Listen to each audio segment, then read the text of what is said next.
Fernando Schiller, a eleição não é só para presidente da República, para governador e senador, né? Assuntos que nós passamos aí na primeira parte aqui da nossa conversa com você hoje. Precisamos falar sobre o legislativo, né? Uma eleição em que teremos escolha também de deputados federais e deputados estaduais. Outro dia eu li um dado aí, Schiller, 87% dos deputados federais estão disputando a reeleição. A gente, quando fala em renovação, né, às vezes tende a pensar que a renovação sempre é positiva. Às vezes não é positiva, né? É um dado, você ter ou não ter renovação. Nesse ano, com tanto candidato disputando a reeleição, a chance de mudar os rostos no plenário da Câmara Federal é mais difícil, Schiller? Olha, boa questão. Eu diria assim, nós tivemos em 2018 a maior renovação de câmaras de deputados, acho, da história recente, 47%. Nós vamos ter menos do que isso. Eu vou apostar aqui, tá? Eu acho que nós vamos ter em torno de 40% de renovação, abaixo, portanto, de 2018. Tá vendo um pouquinho mais, 41, 42, mas não vai passar disso, não. Bola de cristal aqui, tá? Então, é apenas uma opinião para dizer por que isso. Porque nós temos muito dinheiro na campanha, a gente tem muito dinheiro na campanha. Essa é a campanha com mais dinheiro público da história do Brasil, e esse é um dado, na minha opinião, negativo.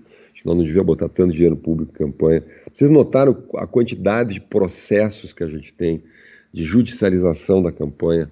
A judicialização praticamente virou uma estratégia de marketing, né? Qualquer coisa que acontece, processo, né? Processo. A Justiça Eleitoral foi muito acionada nessa campanha. Por quê? Entre outras razões, porque as equipes, né, as candidaturas têm muito dinheiro para contratar advogado, contratar banca. Então tem muita gente trabalhando nessa área, paga com dinheiro público, não é? Isso faz cair a arrecadação. Por exemplo, todo mundo pode apoiar a campanha no Brasil, né? Você tem crowdfunding, pode dar até 10% da renda declarada e tal do ano anterior, então você tem uma margem para apoiar e tal, mas os candidatos, especialmente os grandes partidos, literalmente não se movem, não se mexem para buscar apoios, para fazer o crowdfunding, para fazer a vaquinha virtual, que é saudável na democracia, ou seja, os pequenos apoios. Então fica esse jogo com o dinheiro público, não é? E como os deputados federais, eles têm controle, em geral, das máquinas partidárias nos estados, eles acabam levando a maior quantidade do fundão eleitoral. Só para ter uma ideia, para a Câmara Federal, o limite é um pouco mais de 3 milhões de reais por deputado para a campanha. Boa parte dos políticos que vão à reeleição dos maiores partidos já vão com esse percentual ou praticamente preenchido, ou no mínimo metade preenchido. Então já sai para a campanha com 1,5 milhão, 2 milhões, até 3 milhões. Há muitos candidatos que já saíram na campanha com 3 milhões de reais de dinheiro público. Não é? Então quem entra para disputar, vamos lá, se eu, Pedro ou a Thaís, a gente fosse disputar, a gente não é político, não é candidato, não é deputado, então não tem fundão eleitoral. Então como é que faz, né? Não tem esse acesso à máquina partidária.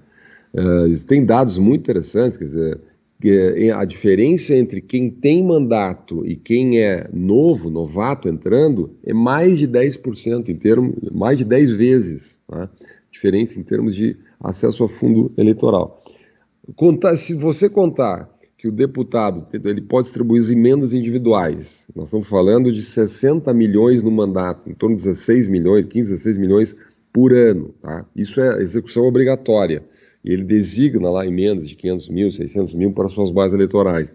E considerar que agora ainda tem as RP9, as emendas de relator, então quem é próximo do governo pode ganhar o dobro do que isso, ou mais, né, porque as RP9 é mais dinheiro do que as individuais. Então tem muito dinheiro envolvido na campanha, né? Isso acaba tornando a eleição mais conservadora. Afora o fato de quem é deputado, né, Pedro e Thaís, tem o gabinete, tem os 25 assessores, tem passagem de ônibus grátis, tem toda a estrutura já meio pronta para fazer política, que é o novato não tem, né? Fernando Schiller conosco aqui na Rádio Bandeirantes. Schiller, bom trabalho, boa eleição para todos nós. Você volta aqui ao longo da programação na Rádio Bandeirantes e à noite para comentar os resultados. Combinado? Combinadíssimo, bom trabalho para todo mundo. Valeu.